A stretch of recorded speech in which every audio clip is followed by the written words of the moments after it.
People say joy on two wheels is in a faster bike, a better road, more wheelies. That's nonsense. To understand joy, you've got to ask what it is, where to find it, and how to keep it. I spent 70,000 kilometres on a Himalayan finding out, and the answer wasn't what I expected.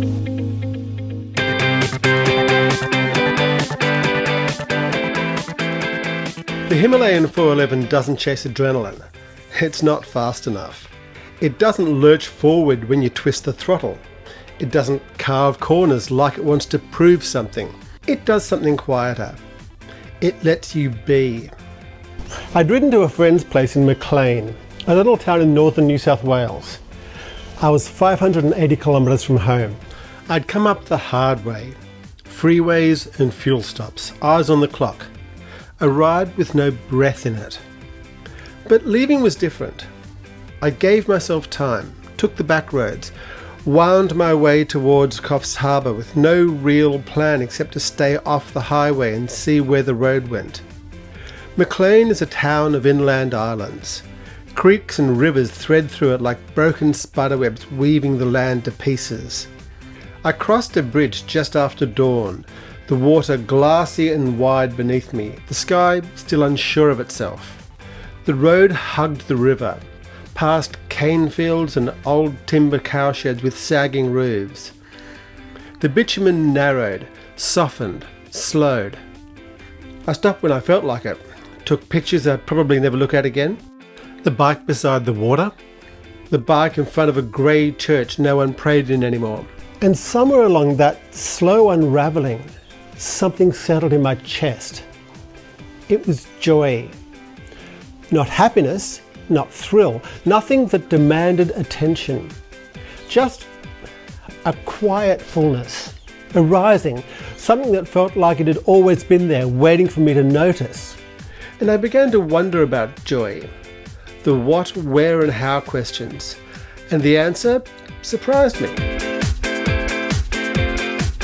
I've felt it before, in music mostly, in those rare moments on stage when everything locks in, when the band breathes as one body and the notes come not from thought but from somewhere deeper. Your fingers move, but they're not yours. You're in it and it's in you. Joy, when it comes, never asks your permission. It bubbles up, light, sudden, uninvited. So why don't I feel it more often? Because we're told that joy lives in the next thing, the faster bike, the better road, the destination worth chasing. Every review, every forum, every ad, they all say the same thing. More will get you there. But you get the new bike, you get the better road, and honestly, are you joyful or just there? Faster and in a different location. It's not happiness. Happiness is steadier and easier to explain. Joy is sharp, fleeting, unreasonable. It doesn't always match your circumstances. It can arrive in the middle of discomfort or solitude or rain. It has texture. You feel it first in the chest, a tingle, a lift, a current running just under your skin, like you've touched something electric but didn't flinch. It's not pleasure, it's not comfort, it's something else. There's a French philosopher, Simone Weil, who gave it a description. She said, joy is what spills over when you give your full attention to something outside yourself.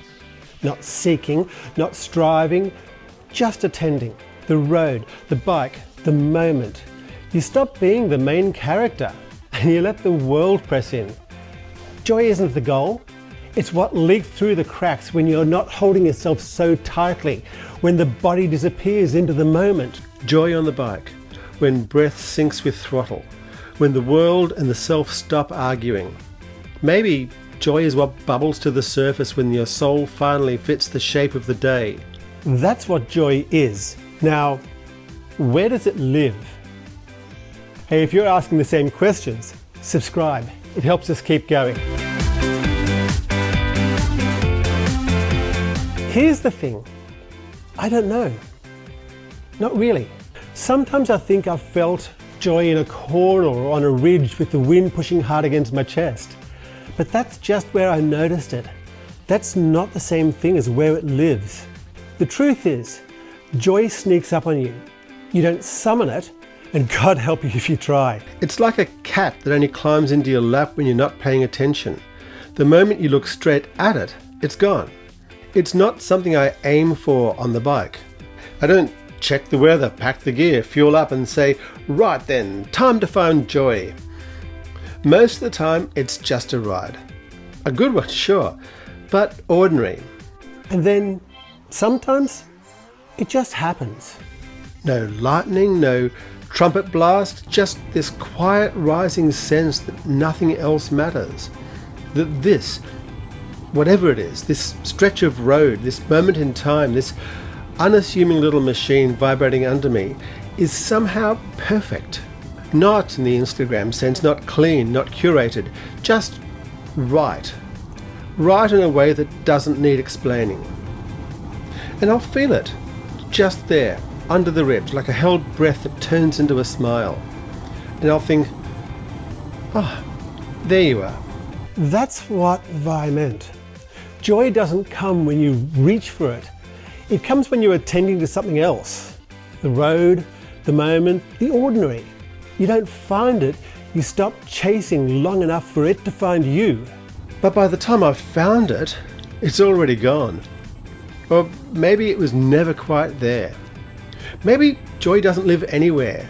Maybe it just passes through now and then, like sunlight through trees, and if you're lucky, you notice. Not because you were looking, but because, for once, you weren't. So, how do you keep something that won't stay? I know what joy feels like when it brushes past. That's the only real proof I've ever had of it. Joy has texture.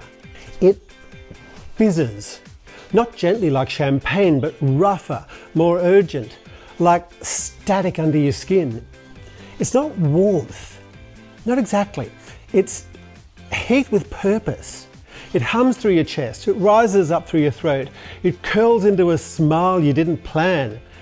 You don't think, hey, I'm joyful. You just notice that your face has changed. And as soon as I noticed the joy on that ride from McLean, as soon as I reached for it, turned to name it, maybe even tried to hold it, it slipped away. That's the way of it. Joy doesn't stay. It doesn't settle in. It doesn't move into the spare room and let you make coffee for it in the morning. It brushes past. It burns for a second, and then it's gone. What it left behind was something quieter. Not disappointment. Not exactly sadness either. A kind of soft melancholy, maybe. The ride went on. The road didn't care, it just kept unspooling, same as ever. But I rode differently after that.